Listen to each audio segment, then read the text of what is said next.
हवामान खात्याने दिलेल्या अंदाजानुसार ऑरेंज आणि रेड अलर्ट जे ते देण्यात आलेलं आहे। त्यापैकी पाहिलं तर ठाण्यामध्ये देखील आता मुसळधार पावसाने सुरुवात केलेली आहे। सकाळपासून ढगाळ वातावरण आहे आणि अनेक ठिकाणी येथे पाऊस बरसताना आपल्याला पाहायला मिळतं। मात्र महामार्गावरती वाहतूक कोंडी सध्या तर नाहीये। सध्या तरी वाहनं जे ते संत गतीने धावताना आपल्याला पाहायला मिळतं। तसेच मध्यम रेल्वे याच्यावरती देखील कुठल्याही पावसाचा सध्या तरी परिणाम जाणवला नाहीये। मात्र पाऊस जसा पडत आहे त्या ठिकाणी सखोल भागात जेथे पाणी साचायला सुरुवात झालेली आहे। सकाळची वेळ आहे, पाहायला गेलं तर पूर्णतः ढगाळ वातावरण, आकाशामध्ये पूर्णतः काळोख साचलेला आहे आणि याच ठिकाणी हवामान खात्याने मुसळधार आणि अतिमुसळधार पाऊस पडण्याची शक्यता वर्तवण्यात आलेली आहे। त्या पद्धतीने पावसाला सुरुवात झालेली आहे। ठाण्यात देखील मोठ्या प्रमाणात पाऊस पडताना आपल्याला चित्र पाहायला मिळतं। त्यामुळे नक्कीच या पावसाचा फटका जो येतो नोकरदार वर्गांना सकाळच्या वेळेस पडताना आपल्याला पाहायला मिळाला। त्यामुळे ज्या पद्धतीने पाऊस पडत त्या पद्धतीने अनेक सखोल भागात देखील पाणी साचायला आता सुरुवात होणार आहे।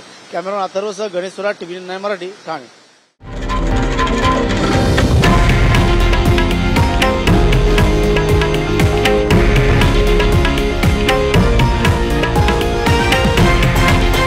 हे आहे देशातील नंबर 1 न्यूज नेटवर्क आणि आपण पाहत आहात TV9 मराठी, एकमेव।